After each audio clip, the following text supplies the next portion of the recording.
여러분 안녕하십니까? 수요일 아침 뉴스 퍼레이드 황병준입니다. 임기 시작 9개월 만에 전격 사의를 표명한 심우정 검찰총장이 오늘 퇴임합니다. 대검 차장과 주요 검사장도 어제 줄줄이 사표를 냈는데 정부는 친여 성향으로 꼽히는 검사를 대거 발탁하는 인사를 곧바로 발표했습니다. 이루라 기자입니다. 지난해 8월 윤석열 정부 두 번째 검찰총장이 된 심우정 총장. 국민의 신뢰를 얻을 수 있도록 검찰 구성원 모두와 함께 최선을 다하도록 하겠습니다. 어제 전격 사의를 표명하며 2년 임기를 1년 3개월 남기고 중도 퇴진하게 됐습니다.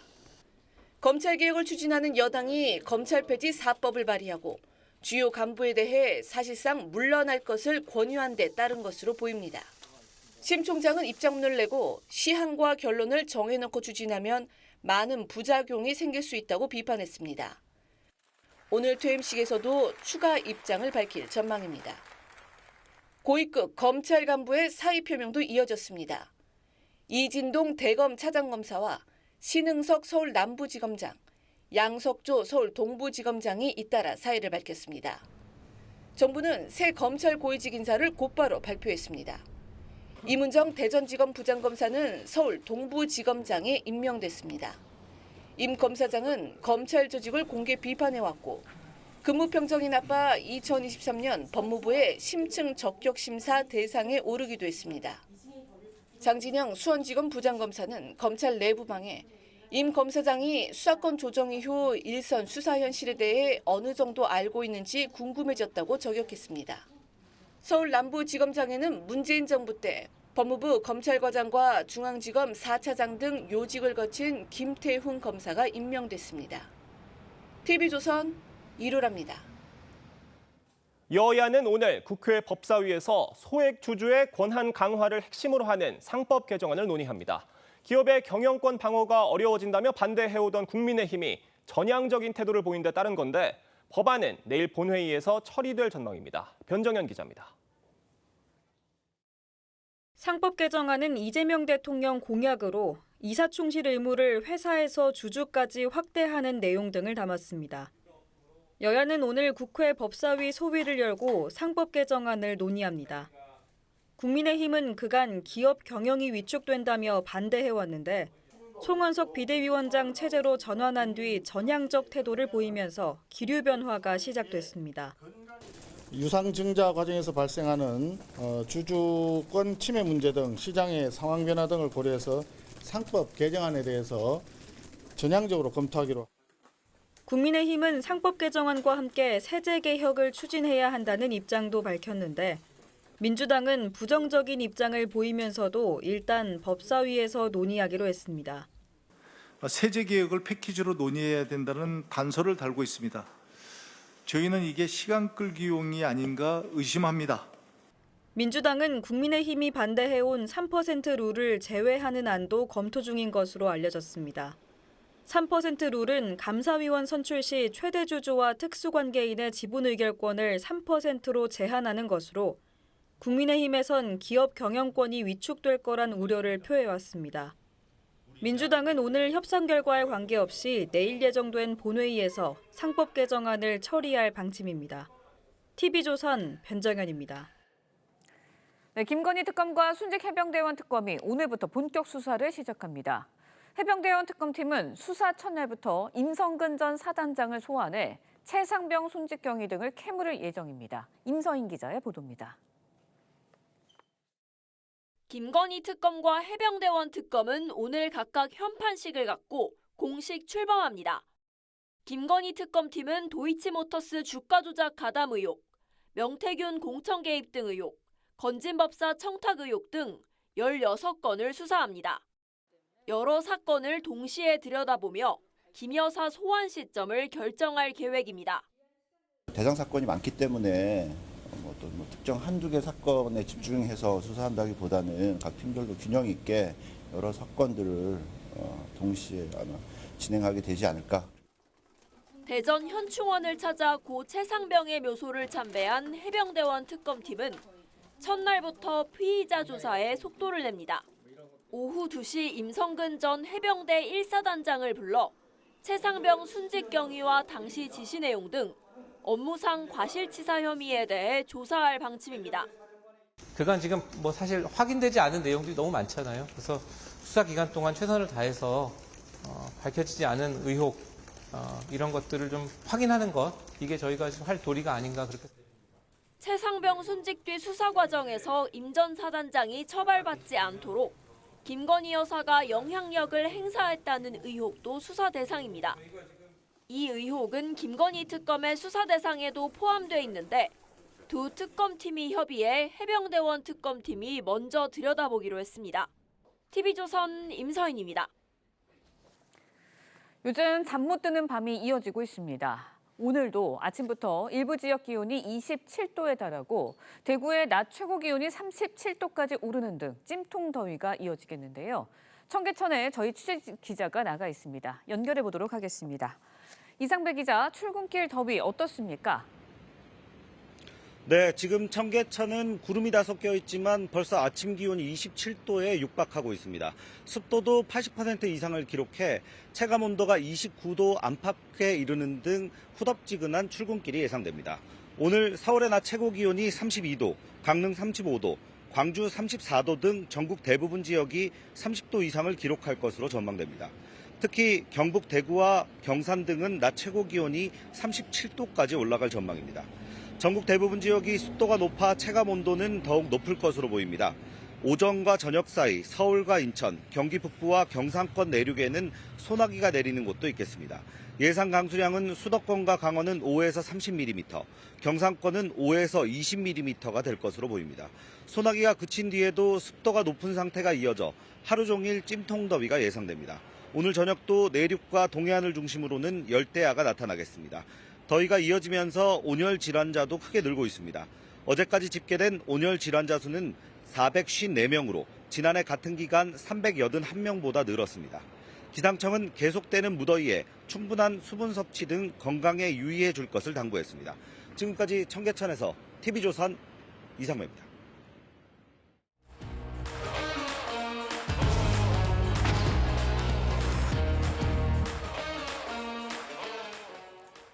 정치권 소식 짚어보는 아침의 맞수 시간입니다. 김진욱 더불어민주당 전 대변인, 윤기찬 국민의힘 법률위 부위원장 나오셨습니다. 안녕하세요. 전해드린 대로 심우정 검찰총장이 취임 9개월 만에 사의를 표명했습니다. 지난해 9월 취임식 당시 심 총장의 목소리 들어보겠습니다. 어려운 상황이지만 국민을 범죄로부터 지키고 인권을 수호하는 우리의 역할은 어떤 바람 앞에서도 흔들림이 없어야 합니다. 검찰의 중립성과 독립성이 지켜질 수 있도록 여러분의 든든한 방벽이자 울타리가 될 것을 여러분 앞에 굳게 약속드립니다. 자, 또 시작됐습니다. 검찰 인사 물갈이요. 이 심우정 총장이 임기의 절반도 채우지 못하고 검찰을 나가게 됐습니다. 이 시점이 법무부 장관 후보자가 내정된 지 이틀 만에 이루어진 거였어요. 좀 어떻게 보셨습니까? 글쎄요, 뭐 지금 심우정 총장에 대해서 지금 이재명 정부라든지 또는 민주당이라든지 그 어느 쪽에서도 어떠한 뭐 사직 압력이나 이런 부분들을 보낸 적이 없는데 좀 전에도 얘기 나온 것처럼 바람 앞에 그 흔들림 없어야 된다 그러는데 제가 볼 때는 어떤 바람이 불기도 전에 풀이 먼저 누운 그런 느낌을 갖습니다. 심우정 검찰총장이 본인이 약속했던 어떤 검찰의 중립성, 독립성 이런 부분들에 대해서 사실 심우정 검찰총장 임기 기간 동안 상당히 훼손됐다라는 비판. 그래서 지금의 이 검찰 개혁의 어떤 그 개혁 부분을 자초했다라는 부분이 있는데 이런 부분들에 대해서 본인이 먼저 사퇴하고 나가는 것 사실은 자기 보신 아니냐 이런 얘기가 나올 수밖에 없어요. 왜냐하면 심우정 검찰총장 앞에 지금 이제 한 4가지 정도의 어떤 의혹들이 제기되고 있는데 그 첫 번째가 윤석열 전 대통령의 어떤 구속 취소 상황이 생겼을 때 바로 검찰이 즉시 항고를 통해서 어떤 판단을 받아볼 수 있었는데 그런 기회를 갖지 않음으로 해서 윤석열 전 대통령이 지금 거리를 마음껏 활보하고 다닐 수 있게 만들어줬다라는 부분이고요. 두 번째는 본인 자녀에 대한 특혜 채용 의혹이 있고 세 번째 김주현 전 민정수석하고 비화폰을 가지고 통화를 했는데 그 통화 이후에 김건희 씨에 대한 어떤 이 조사라든지 이런 부분들이 방향이 좀 바뀐 거 아니냐. 그래서 직거래 의혹이 있다. 지금 이런 부분이 있는 거예요. 그리고 마지막으로 인천 세관 마약 수사 관련돼서 외압 의혹까지 있어요. 이런 부분들에 대해서 본인에게 어떤 이 수사의 칼날이 넘어오기 전에 미리 사전에 예방적으로 본인이 사퇴한 거 아니냐. 이런 비판도 좀 있는 것 같습니다. 그러니까 심우정 검찰총장에 대해서 압박이 없었는데 풀이 먼저 누웠다라는 부분에 대해서는 이견이 있을 수 있을 것 같습니다. 압박이 심하게 있었죠. 예. 사실은 뭐 국회 차원에서도 압박이고 가장 큰 압박은 아마 심 총장이 사의 표명 직전에 있었던 인사일 거예요. 예. 그러니까 이전에 늘 있었던 것처럼 법무부하고 아마 인사 전에 협의 과정이 사실상 없었을 겁니다. 그래서 앞으로 내가 검찰의 개편이나 아니면 인사 관련돼서 할 수 있는 일이 없다. 그러니까 사직을 통해서 이제 항의하는 수단이죠. 물론 대변인님 말씀처럼 그 항의 그 방법이 소극적이라고 평가받을 수 있지만 지금 할 수 있는 건 아무것도 없는 거죠. 왜냐하면 검찰개혁이라고 평가받는 그 개편 작업 관련해서 국회 입법을 통해서 하기 때문에 예. 총장의 말을 사실 그 담당 기관인 총장의 말을 들어서 개편안을 마련하는 것이 아니고 그냥 위에서부터 내려오는 개편안이기 때문에 총장 입장에서는 이렇게 할 수밖에 없다. 이 부분은 문재인 정부 시절에 그때 임명됐던 김우수 검찰총장도 똑같았어요. 그때는 김우수 검찰총장도 똑같이 검수완박에 반대하면서 당시 문재인 대통령께 이거 거부권 해주십시오라고 면담까지 했거든요. 그러니까 안 들어주니까 그때 사표냈어요. 예. 이 말은 뭐냐면 성향에 상관없이 임명권자에 상관없이 검찰 조직의 이와 같은 정치권에 의한 개편 문제는 국내 이해관계에 전혀 안 맞다는 거죠. 그 말을 김호수와 심우정이 상징적으로 보여주고 있다는 이렇게 생각을 해서 예. 뭐 저항의 방법이나 저항의 강도 이런 걸 떠나서 임기제 공무원을 둔 이유는 뭘까요? 이것은 검찰의 정권 바뀜에 상관없이 임기를 지켜라는 것인데 자 만약에 이 대통령께서 검찰을 존중한다면 심우정 검찰총장의 사표를 반려해야 돼요. 저는 반려하는지 여부를 보면 과연 심우정 검찰총장이 스스로 낸 것인지 압박에 의해서 낸 것인지 알 수 있죠. 심우정 검찰총장이 지금 말씀해 주신 그런 검찰 개혁에 대한 우려를 어제 사의를 표명하는 입장문 240자가 조금 넘는 정도의 내용이었는데 거기에서 시한과 결론을 정해놓고 추진할 경우에 많은 부작용이 생길 수 있다 이렇게 얘기를 했어요. 이 우려는 좀 어떻게 들으셨습니까? 그러니까 지금 검찰 개혁이라는 명분 아래 하고 있는 검찰 개편, 검찰권 폐지, 예. 수사권 폐지 이 부분이 왜 하는지 알겠다.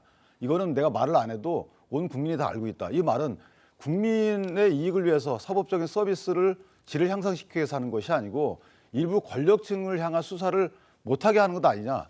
왜냐하면 여태까지 검찰이 갖고 있던 부작용도 있지만 권력층을 향한 수사 노하우도 있고 여러 가지가 있거든요. 이거 펼치지 못하게 하려는 것 아니냐 이런 취지인 것이고 이렇게 당신들을 위해서 이 검찰 개혁을 하게 되면 결국 피해는 국민들에게 돌아간다는 말을 저렇게 애둘러서 일본화된 단어를 써서 한 것이다 이렇게 평가받고 있기 때문에 저는 이번만큼은 이 대통령이 만약에 다른 행보를 보여주길 원하신다면 예. 이번에 사법개혁이라는 명분 아래 미명하에 하고 있는 이 시도는 좀 막았으면 좋겠다.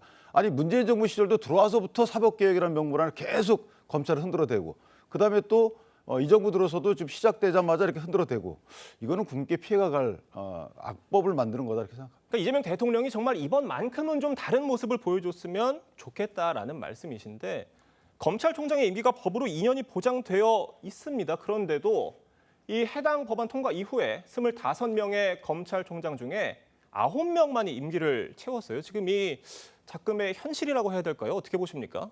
1988년도부터 검찰총장의 임기를 2년으로 보장하는 그런 이제 법안이 발효됐는데 문제는 그 사이에 임기를 채운 사람들보다는 채우지 못한 사람들이 훨씬 많다는 겁니다. 그런데 임기를 채우지 못한 사람들이 왜 채우지 못했냐? 물론 각각의 이유가 있을 수 있습니다만 지금처럼 심우정 검찰총장처럼 본인이 스스로 어떤 새 정부의 어떤 정치 철학 또는 검찰 개혁의 필요성 이런 것에 동의하지 못하겠다라고 하면서 본인들이 스스로 옷을 벗고 나간 사례들이에요. 본인이 그 검찰총장에 취임하면서 후배 검사들 앞에서 약속했던 부분이 있지 않습니까? 검찰의 독립성과 중립성을 지키기 위해서 든든한 방벽이 되어주겠다라고 했는데 그 방벽을 허물어뜨린 사람이 본인 스스로이다라고 한다면 그 부분에 대한 책임을 지겠다라는 부분에 대해서 저희가 막을 도리는 없죠. 지금 끊임없이 검찰을 흔들었다라고 말씀하시는데 그렇지 않습니다. 검찰 개혁의 필요성은 검찰 스스로가 자꾸만 국민들께 각인시켜 드린 거예요. 검찰권이 남용되었기 때문에 검찰권을 갖다 무소불위의 검찰권이 너무나 강력하다라는 부분에 대해서 국민들께서 야, 이런 검찰은 더 이상 용인하기 어렵지 않겠는가. 그래서 검찰의 기소권과 수사권은 좀 분리되어야 되는 거 아닌가라는 부분에 대해서 많은 합의들이 이루어져 있고 그런 공감대가 지금 형성되고 있다. 그 부분에 대해서 본인들이 기존에 가지고 있었던 기득권을 내려놓지 못하겠다라는 반발 이런 부분에 불과한 것 아니냐. 그런 측면에서 임기 보장과 관계없이 본인들이 판단했을 때 이 상황에 동의할 수 없다라고 한다면 저는 그 부분에 대해서도 존중될 필요는 있겠다. 다만 지금의 검찰의 모습은 이렇게 바람직한 모습은 아닌 것 같다. 이런 생각이 듭니다. 근데 이게 저희가 심각하게 생각할 부분이 있어요. 제가 검찰총장들 사직의 역사를 보면 일단 김대중 정부에서 노무현 정부 시절에 마지막 김가경 검찰총장도 노무현 대통령께서 난 검찰 못 믿겠다 그랬더니 사표를 내셨잖아요. 그다음에 그 박근혜 대통령이 탄핵당한 이후에 그때 김수민인가요? 하여튼 검찰총장 그분도 김순환 검찰총장 그분도 문재인 정부 들어와서 그 사표를 냈어요. 이것이 뒤늦게 나중에 이제 재직의 변을 보면 다 흔들었다는 거죠. 그다음에 아까 말씀드린 그 김호수 총장의 경우에도 뭐 나중에 후배들한테 하는 얘기들이나 이런 것들 보면 정치권에 휘둘리지 마라. 정치권 양극화가 그대로 검찰의 양극화로 오면 안 된다. 이거는 심각하게 받아들여야 되는 겁니다. 왜냐하면 이게 무슨 검찰이 국정 그 철학을 공유할 필요가 있나요? 검찰은 국정 철학을 공유하면 안 돼요. 오히려 국정 철학과 동떨어져 있어야 되는 거죠. 경찰도 마찬가지입니다. 수사 관련돼서는 현 정부나 전 정부나 마찬가지로 다 칼끝을 겨누고 있고 비리가 없도록 그렇게 예방하는 그 기능이 있는 것이지 이게 국정 철학을 공유해가지고 나 거기에 동의 못합니다. 당신들 수사 할 거면 그만둬라. 이런 정도의 정치권의 의사표현이라 그 의도가 있다 그러면 저는 이거는 정말 권력분립 역사의 치욕이죠, 치욕. 네, 수사기관의 독립성이 보장돼야 된다는 말씀이셨어요? 그 부분 당연히 맞죠. 지금 이재명 정부가 추구하는 검찰 개혁 방향이 그겁니다. 독립적으로 하고 중립적으로 하라는 거예요. 그렇게 하지 못해 왔었던 윤석열 정부에서의 검찰의 모습 때문에 지금 검찰 개혁이 필요하다라는 그 필요성이 더욱 부각되고 있다. 이렇게 말씀드리는 겁니다. 알겠습니다. 어제 심우정 검찰총장이 사의를 표명한 어제 검찰 고위급 인사도 단행이 됐습니다. 임은정 대전지검 부장검사가 서울 동부지검장에 임명이 된 거예요. 이게 지금 여러 가지 지적들이 나오고 있는데 임은정 부장검사니까 지방검찰청의 부장검사를 하다가 차장검사도 거치지 않고 지금 서울 검사장에 오른 것, 또 그리고 이 동부지검이라고 한다면 법조계에서 흔히 동남북서라는 말이 있지 않습니까? 서울 내에 있는 여러 가지 지검 중에 가장 중요한 사건을 많이 담당하는 곳이 서울 동부지검이라는 건데 그 동부지검장에 임명이 된 거예요. 어떻게 보십니까? 그러니까 이제 인사 중에 사실은 그 문재인 정부 시절에 검사장으로 승진하거나 중요 보직을 맡았다가 윤석열 정부 들어와서 약간 자천성 인사를 받으신 분들이 많이 올라왔어요. 뭐 그것까지는 좋습니다. 지금 현재 상황이 그렇기 때문에. 그런데 임은정 지금 현 검사장의 경우에는 납득하기 어려워요. 왜냐하면 자 이분의 정치 편향성, 이분은 친민주 성향으로 많이 언급되는 분입니다. 자 그것까지 좋아요. 근데 일을 잘하셔야 돼요. 근데 검찰 내부의 평가는 일에 대해서는 그렇게 잘한다라는 평가가 없는 분이거든요. 제가 듣기에는. 물론 이건 주관적인 평가입니다만은. 어쨌든 그런 상황에서 지검장을 하는데 그러면 경험이라도 쌓아야 되는데 지금 경제범죄, 중요경제범죄 수사단이라는 게 뭐냐면 옛날에 고검에 항고전담하는 것 같은 비슷한 직책이에요.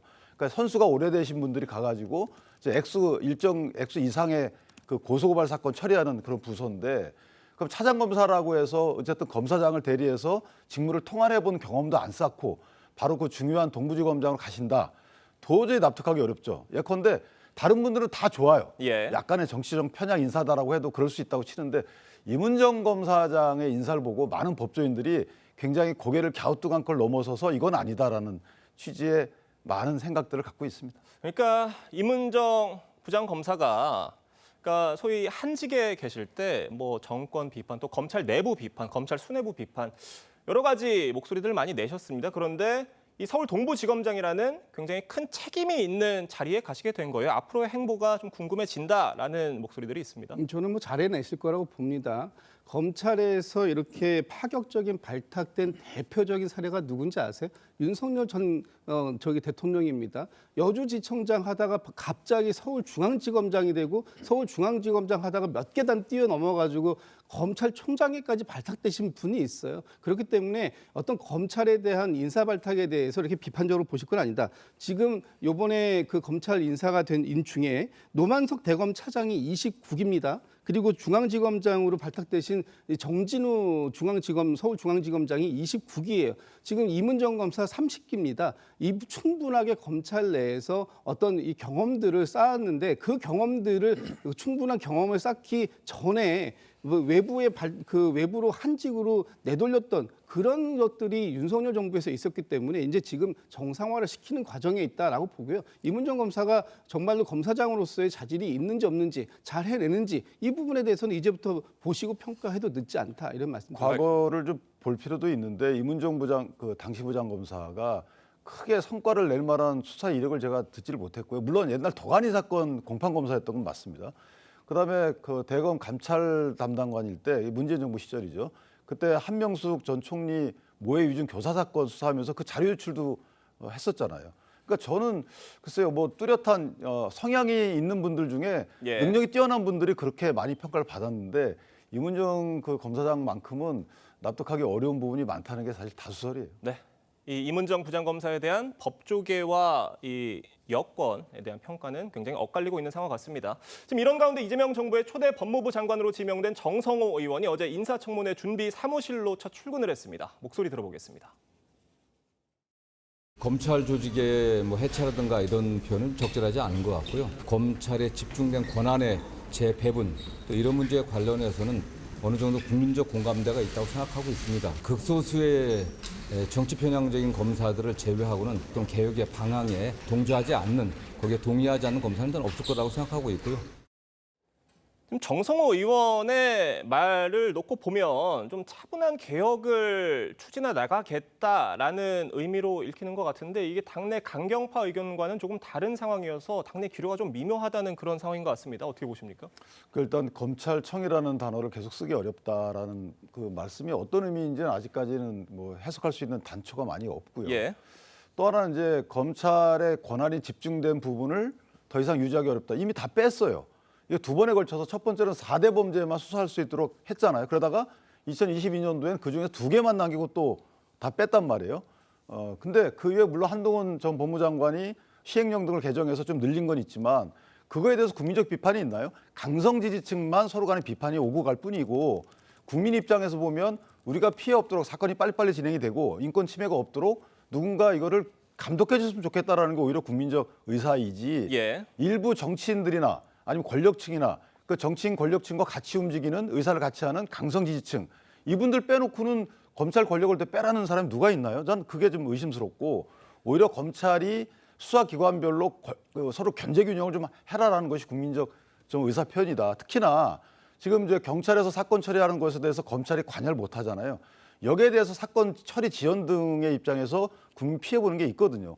오히려 법무장관이면 이런 부분들을 좀 찾아내서 이 부분들을 개선하는 작업도 하시는 게 어떨까라는 생각을 하고 다만 법무장관께 지명자께서 민주당 입장과 달리 다소 완곡하거나 또는 좀 야권의 의사까지 종합해가지고 처리를 해야 되겠다 이렇게 의사표시 하시는 부분은 좀 긍정적이고 고무적이다 이렇게 생각합니다. 알겠습니다. 지금 민주당 당권 도전에 나선 박찬대, 정청래 의원의 경우에는 이 추석 전에 검찰 개혁을 끝내겠다라고 얘기를 했습니다. 올해 추석이 10월 초예요. 딱 2달 정도 남은 건데 이게 지금 당내 강경파 또 그리고 강경파를 지지하는 강경 지지층의 목소리를 대변한 것으로도 좀 해석이 되는 상황인데 이런 정성호 의원의 어떤 차분한 개혁에 대한 의견에 대해서 어떤 이 당내 지지층들, 그 강경 지지층들 성에는 좀 안 차지 않을까 이런 생각도 들어요. 어떻습니까? 뭐 당내에는 다양한 의견이 존재할 수 있고 그 다양한 의견 중에는 좀 속도전을 좀 내줬으면 좋겠다라고 얘기하시는 분들과 속도전도 중요하지만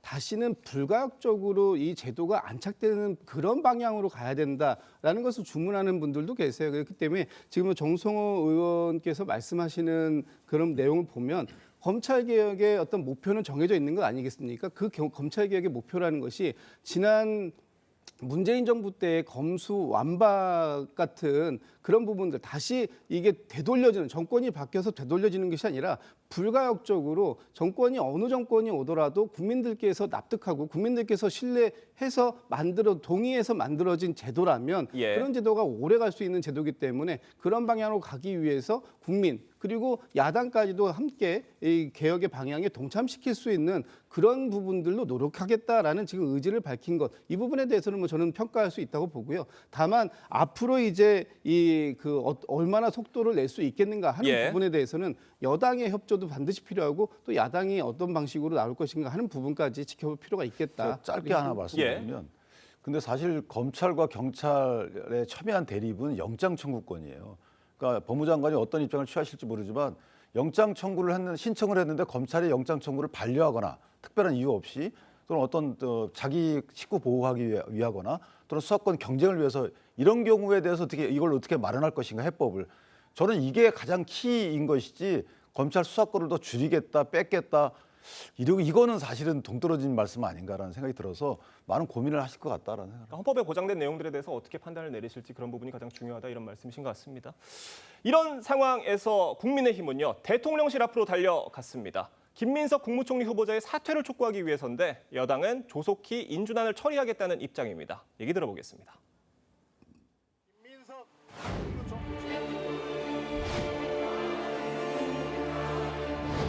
불법 무능 총리 후보 김민석을 처리하라! 처리하라! 처리하라! 처리하라! 새털처럼 가볍고 오만한 김민석 국무총리 인준을 강행하는 그 순간 이재명 정부의 몰락이 시작된다는 것을 명심하기 바랍니다. 국민의힘이 지금처럼 인준을 방해하면서 근거 없는 비방과 음해, 허위사실 유포를 멈추지 않는다면 이는 민형사상 책임을 묻겠다는 점도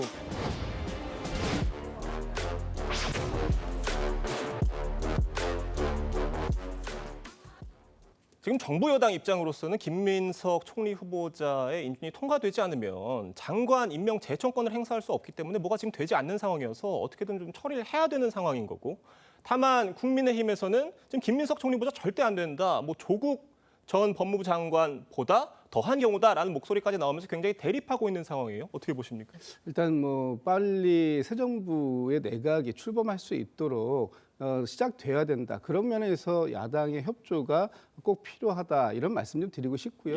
저는 김민석 후보자에 대해서 국민의 눈높이에 좀 다소 부족한 부분이 있을 수 있습니다. 그렇지만 그것이 지금 새 정부, 이재명 정부의 출범을 발목 잡는 형태로 나타나서는 안 된다. 충분히 지적하실 만큼 지적했다라고 한다면 이제 새 정부 출범에 좀 도움을 주셔야 된다라는 것이 이제 저희 기본적인 입장이고, 그렇게 되지 않겠다, 그렇게 못하겠다라고 하시니까 사실 이번 6월 임시국회의 일정이 7월 4일 날 마무리가 됩니다. 그런데 내일 본회의가 열려서 거기에서 이제 추경안이 통과될 예정으로 있기 때문에 그 본회의가 열렸을 때 김민석 후보자에 대한 인준도 함께 처리하자라는 말씀 드리고요. 자꾸 단독 처리 하시는데 국민의힘만 빠지는 상태에서 처리가 되는 것이지 민주당이 단독적으로만 하는 것은 아니다. 여기에도 다른 야 5당이 포함되어 있기 때문에 단독 처리라는 말씀은 좀 맞지 않다, 이런 말씀도 좀 드립니다. 알겠습니다. 지금 국민의힘은요, 김민석 총리 후보자가 없는 국민청문회도 하고 있고 저렇게 지금 대통령실로 달려가서 어떤 장외 투쟁을 하는 모습을 좀 보이고 있습니다. 이를 두고 다소 좀 무기력해 보인다라는 얘기도 있고, 지금 국민의힘으로서 할 수 있는 여러 가지 그냥 전략들을 지금 사용하고 있는 것이다라는 평가도 있어요. 어떻습니까? 그러니까 뭐 청문회 자료를 중요한 자료를 이제 안 주고 계시기 때문에 사실 연계해서 더 이상 파고 들어갈 수 있는 단초가 없는 상황이고요. 이미 이제 사실관계는 어느 정도 나왔는데 본인 주장이 이게 합당한 건지 아니면 국민적 시각에서 볼 때 이게 상식적인 건지에 대한 판단은 남아 있는 겁니다. 또 하나는 이제 저희 해임 건의안 결의도 할 수 있는 거, 발의도 할 수 있는 거고, 가두에서 서명도 받을 수 있는 거고, 아마 다양한 노력을 하지 않을까. 이제 비대위 출범했으니까. 다만 분명한 것은 지금 검증 기준 내지 인사 배제 기준을 밝히고 있지 않기 때문에 거기에 대해서 대통령이 어떤 입장을 낼 때까지 최소한 저는 김민석 후보자 입장에서 뭔가 국민의힘을 설득하거나 또는 국민의힘이 요구하는 자료 일부라도 뭐 어떤 수단과 방법을 통해서 내는, 또는 또 SNS에 게시하는 이런 정도의 그 어떤 성의는 보여줘야지 국민의 힘이 돌아설 수 있는 것이지, 안 그러면 이건 사실 무시 전략이거든요. 국민의 힘을 무시하는 전략이라서 국민의 힘 입장에서 보면 이대로 갈 수는 없는 거죠. 아마 그런 심각한 고려가 있지 않을까 이렇게 생각을 합니다. 알겠습니다. 오늘 두 분 말씀은 여기까지 듣겠습니다. 감사합니다. 법원이 이번에도 이재명 대통령의 재판을 무기한 연기했습니다. 경기도 법인카드 유용 사건 1심 재판으로 선거법, 대장동 재판에 이어 세 번째입니다. 남아있는 쌍방울 대북 송금 재판도 연기될 것으로 보입니다. 김승돈 기자입니다. 이재명 대통령은 경기도지사 시절 법인카드 등 경기도 예산으로 과일과 샌드위치 등 음식값 1억여 원을 사적으로 사용한 혐의로 지난해 11월 재판에 넘겨졌습니다. 이 대통령은 무리한 기소라며 혐의를 부인했습니다. 일선 부서에서 사용한 법인카드나 예산 집행을 도지사가 알았을 가능성이 많다. 그러니까 기소한다. 수원지법은 4차 공판 준비 기일에서 이 대통령의 재판 기일을 추정한다고 밝혔습니다. 추정은 재판 일정을 바로 잡지 않고 이후에 다시 정하는 겁니다. 재판부는 이재명 피고인은 대통령으로서 헌법상 직무인 국정 운영의 계속성을 보장하기 위해서라고 판시했습니다. 다만 함께 기소된 배모 씨 등 2명은 5년 뒤 재판이 열리면 기억력 감소 등으로 진실 발견이 어려워질 수 있다며 예정대로 재판을 진행하겠다고 밝혔습니다. 앞서 이 대통령의 변호인 측은 공판 준비 기일까지 추후 지정해달라는 신청서를 냈지만 재판부는 공판과 준비 절차는 성격이 다르다며 이를 받아들이지 않았습니다. 해당 재판부는 이 대통령의 쌍방울 대북 송금 의혹 사건도 맡고 있습니다. 오는 22일 공판 준비 기일이 예정돼 있는데 이 재판도 같은 이유로 연기될 것으로 보입니다. 이 대통령 관련 재판은 공직선거법 위반 파기환송심과 대장동 개발 의혹, 위증교사 혐의까지 모두 5개입니다. TV조선 김승도입니다. 네, 정부가 7년 이상 연체된 자영업자 비탕감을 위해서 8천억 원을 투입해 배드뱅크 설립을 추진 중입니다. 이 가운데 4천억 원은 금융권이 부담을 하게 되는데 정치권이 추진 중인 상법 개정안이 통과되면 배임죄가 될 수 있다는 우려가 나오고 있습니다. 이정현 기자의 보도입니다. 정부는 7년 이상 연체한 자영업자의 빚을 탕감해주는 이른바 배드뱅크를 추진 중입니다.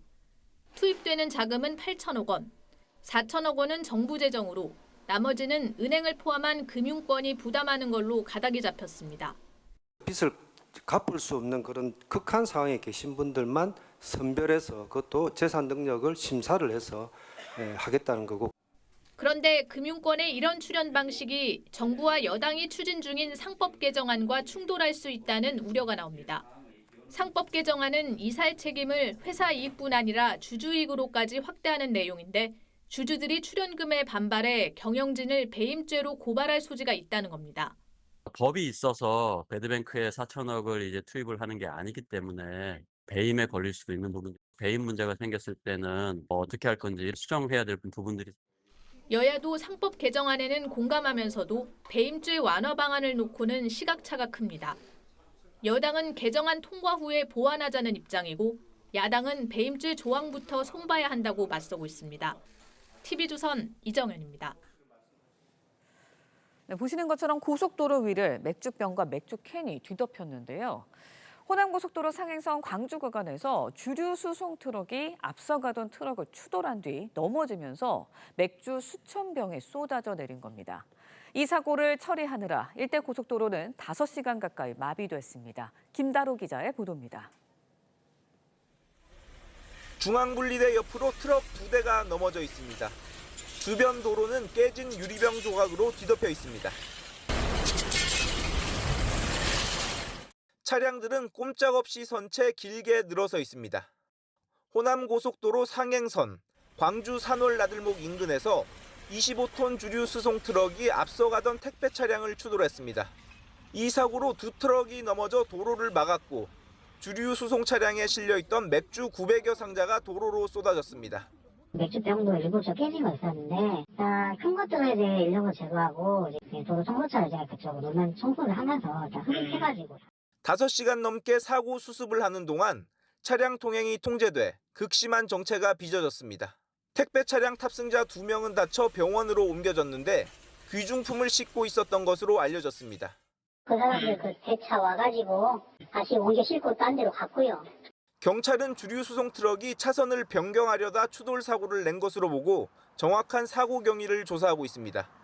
TV조선 김다로입니다.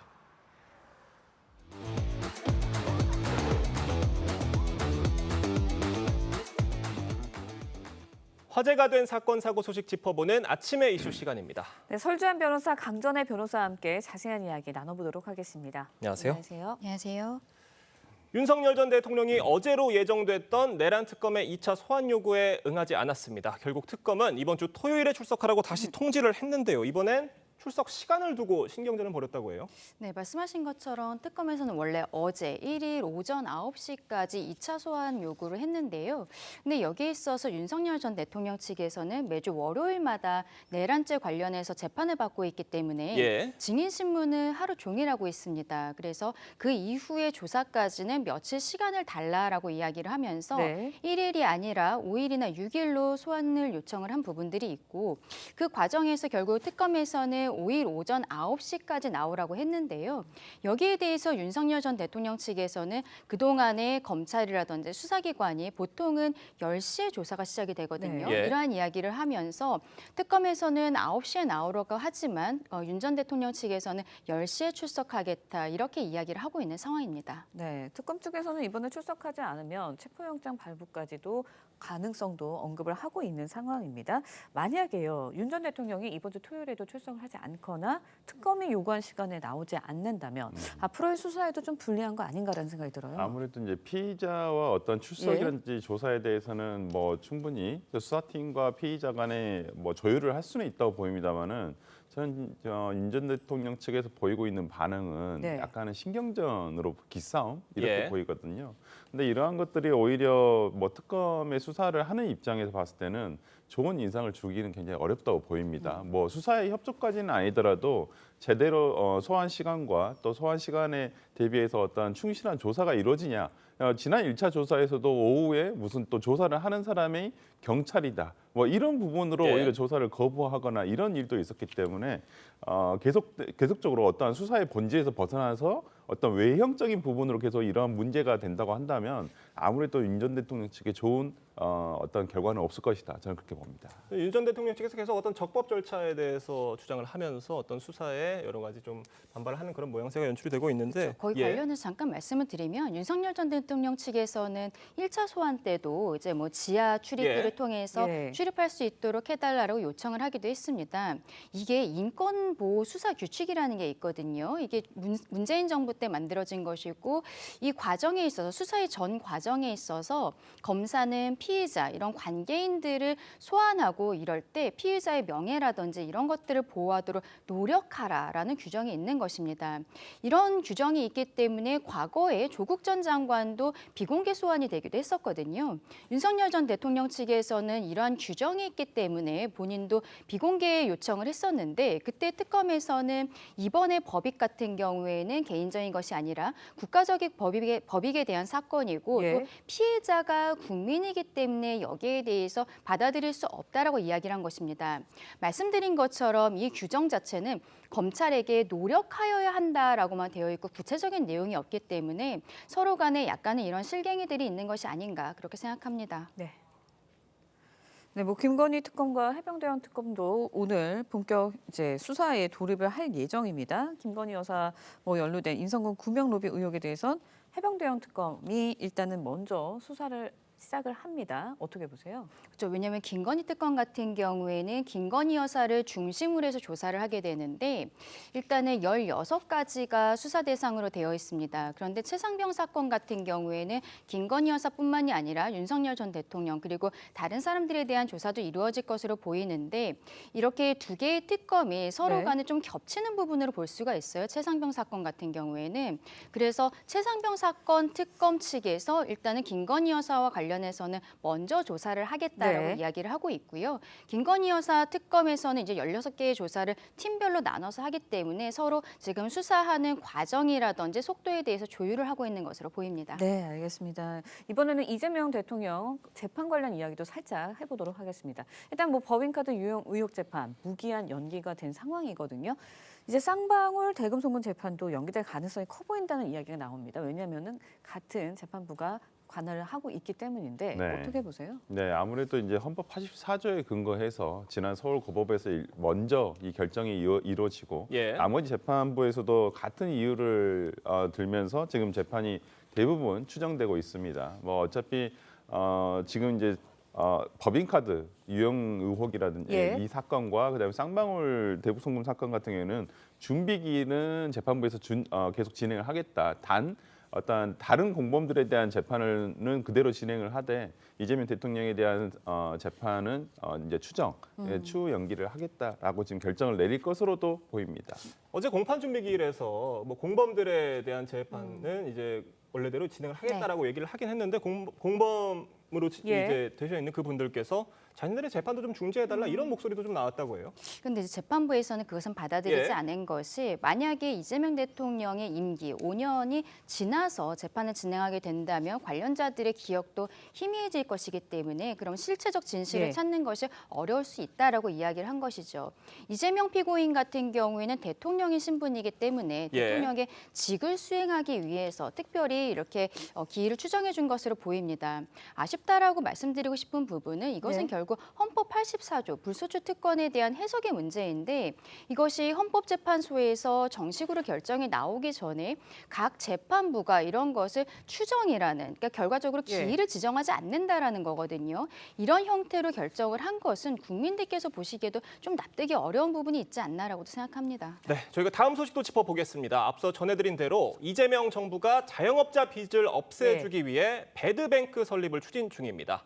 이 필요한 재원 8천억 원 중 4천억 원은 정부 예산으로 확보하고 나머지 4천억 원은 민간 금융사들을 통해 확보한다는 방침인데 이렇게 된다면 민간 금융사들 주주분들이 좀 반발할 수도 있는 거 아니에요? 어떻습니까? 그렇죠. 여기에 들어가는 재원이 한 8천억 네. 정도가 예. 된다라고 합니다. 근데 정부에서 출연금을 4천억 정도 하고 그리고 금융권에서 4천억 원을 조달하겠다라고 하는 거예요. 네. 일단은 캠코 산하의 배드뱅크를 설립을 해서 이런 것들을 정리를 하겠다라고 하는데 정부의 정책이거든요. 정부의 정책을 하는 가운데 있어서 사기업의 어떠한 금원들을 조달하는 것이 자본주의 사회 이념에 맞는 것인지 이 부분에 대해서 지적하시는 분들이 많이 있고요. 그리고 이렇게 사기업에서 그러니까 금융권에서 한 예. 은행에서 얼마 정도씩 출연금을 내게 되면은 이것이 회사 입장에서는 당연히 자본이 빠져나가게 되는 것이니까 지금 민주당에서 상법 개정안을 통과시키겠다고 하는데 예. 이것은 결국 이사의 충실 의무를 회사를 넘어서서 주주에게까지 확대를 하는 것이거든요. 그럼 주주 입장에서는 회사의 자본금이 줄어드는 것이기 때문에 이러한 결정을 받아들일 수밖에 없는 이사에게도 어떻게 보면 배임이라든지 이런 것들로 소송이 이루어질 수도 있게 되지 않겠느냐 이런 지적들이 나오고 있습니다. 네, 말씀해 주신 것처럼 상법 개정안이 통과가 되면 이 이제 충돌할 우려도 있어서 좀 논란이 되고 있는데 배드뱅크 정책 수혜 대상에 약 2천 명의 외국인이 포함된 것으로 좀 나타나면서 이것도 자국민 역차별 아니냐 이런 반발도 나오고 있어요. 네, 맞습니다. 김재석 의원이 예. 밝혀낸 내용인데요. 그 배드뱅크 지원 대상자 중에서 외국인이 2천 명인데 국적은 확인할 수는 없다라고 예. 얘기를 하고 있고요. 근데 여기에 들어간 돈이 뭐 182억 원, 뭐 아마 200억 원 가량의 아마 예산이 들어갈 것이다라고 하고 있는데 대부분의 그 빚의 원인도 뭐 도박 자금이라거나 아니면 다른 일반 영리 행위를 예. 하면서 생긴 채무 등인데 이러한 부분에 대해서 어떻게 세금이라든지 예. 아니면 민간금융에서 온다 손 치더라도 그것도 어차피 대한민국 국적의 회사에서 내놓는 것인데 외국인을 위해서 쓸 수가 있냐라는 부분이 발견이 돼서 아마 이런 부분은 내국인에 대한 역차별이 아닌가라는 지적이 있어서 실질적으로 이것을 실행하는 데 있어서 이런 부분 등은 조금 조정이 필요하지 않나 싶습니다. 네. 지금 이렇게 될 경우에 성실히 빚을 갚아온 채무자들과의 형평성 논란도 문제고 또 이 도덕적 해이, 예. 모럴 해저드에 대한 좀 우려의 목소리도 나오고 있습니다. 당연히 그럴 예. 수밖에 없는 거죠. 성실하게 채무를 갚아오신 분들 입장에서는 상대적 박탈감을 느낄 수밖에 없습니다. 네. 이번 정부안에 대해서는 일단은 대상자는 개인으로는 113만 4천 명 정도가 되고 그리고 빚은 16조 4천억 원 정도가 된다라고 하는데요. 이게 7년 동안 5천만 원 정도가 지연이 되었을 때 이 기준점에 대해서도 모호하다는 거예요. 그리고 만약에 최근까지 이런 빚을 갖고 있다가 뭐 사채 같은 것을 가지고 금융권의 빚을 갚았다라든지 이런 분들 같은 경우에는 조금만 더 버틸 걸 이렇게 생각하실 수도 있는 것이고 향후에도 정부에서 언젠가 비탄감을 해줄 수 있다라는 기대하에 성실하게 채무를 변제하지 않는 사람들이 있을 수 있다. 그렇게 됐을 때는 금융기관 전체적으로 건전성이 좀 무너질 수도 있는 것이거든요. 이런 부분들에 대한 지적들이 있고 그리고 앞으로의 상황에 대해서 조금 더 이러한 도덕적 해이를 줄이기 위한 정부의 대책이 강화되어야 되는 것이 아닌가 이런 이야기들이 나오고 있습니다. 네, 말씀해 주신 것처럼 형평성 논란도 있고요. 또 네. 상법 개정안이 통과가 된다면 상법 개정안과의 충돌 우려도 있습니다. 어떤 점들이 보완이 돼야 될까요? 상법 개정안은 아마 그대로 지금 추진이 될 것 같습니다. 네. 특히나 이제 지금의 야당 예, 국민의힘에서도 이 부분 반대를 해왔습니다만은 최근 전향적으로 입장이 바뀌면서 여야 합의 처리가 될 부분이긴 합니다만은 특히나 가장 문제가 됐던 건 주주에 대한 기존의 어떤 주주의 이익에 대한 부분이었는데 그 부분까지도 이제 포함된다고 한다면 저는 배드뱅크 설립을 위해서 뭐 취지 자체는 좋습니다. 충분히 어떤 내수 활성화라든지 자영업자의 회생 방법이라든지 어떤 한 일환으로서 배드뱅크 설립 자체는 좋습니다만은 김재수 의원이 밝혀낸 대로 어떤 외국인에 대한 채무 변제라든지 이런 부분은 내국인에 대한 역차별이 될 수도 있고요. 그다음에 아까 강 변호사님께서 잘 얘기해 주셨다시피 성실히 빚을 갚은 분들에 대한 역차별도 발생할 수가 있고 최근에 정부에서도 자영업자에 대한 빚을 탕감을 전부 다 해줬거든요. 예. 그런 부분도 이 똑같은 어떤 논란이 일어날 수도 있다는 부분에서 뭐 어떤 자영업자 활성화라든지 내수 활성화를 위한 정부의 정책 자체는 방향 자체는 좋습니다만은 그로 인해서 발생할 수 있는 부작용이나 이런 부분에 대해서는 좀 세심하게 정부에서 살펴봐야 되지 않을까 싶습니다. 네, 알겠습니다. 오늘 두 분 말씀은 여기까지 듣겠습니다. 감사합니다. 고맙습니다. 트럼프 감세 법안을 놓고 대립해온 트럼프와 머스크가 또다시 충돌했습니다. 트럼프 대통령은 감세 법안에 반기를 든 머스크 추방 여부도 살펴보겠다며 날을 세웠는데 법안은 가까스로 상원을 통과했습니다. 이로라 기자의 보도입니다. 감세 법안의 상원 표결을 하루 앞둔 어제 트럼프와 머스크는 SNS에서 또 맞붙었습니다. 머스크는 트럼프의 감세 법안을 정신 나간 지출 법안이라며 법안 통과 시 바로 다음 날 아메리카당이 창당될 거라고 신당 카드를 꺼내들었습니다. 그러자 트럼프는 테슬라 등 전기차에 대한 정부 보조금 삭감 카드로 맞섰습니다. 일로는 보조금이 없다면 아마 점포를 접고 남아프리카 공화국으로 돌아가야 할 것이라며 직격한 겁니다. 더 나아가 머스크 추방 가능성까지 거론했습니다. I don't know. I think we'll have to take a look. We might have to put Doge on Elon. 한때 브로맨스를 자랑했던 두 사람을 파국으로 이끈 감세 법안은 우리 돈 5천조 원 규모 세금 감면 내용이 담겨 있습니다. 머스크는 해당 법안이 정부 재정 적자를 크게 악화할 것이라고 비난했는데 실은 법안에 전기차 보조금 삭감 방안이 담긴 게 갈등의 원인이라는 분석도 있습니다. 법안은 상원 표결에서 여야가 찬반 동수로 팽팽히 맞섰지만 벤스 부통령의 캐스팅 보트로 통과됐습니다. 현지 시간 2일 예정된 하원 통과도 무난할 것으로 예상되는데 향후 법안의 실현 여부와 함께 트럼프 머스크 관계 변화에도 관심이 쏠립니다. TV조선 이루라입니다.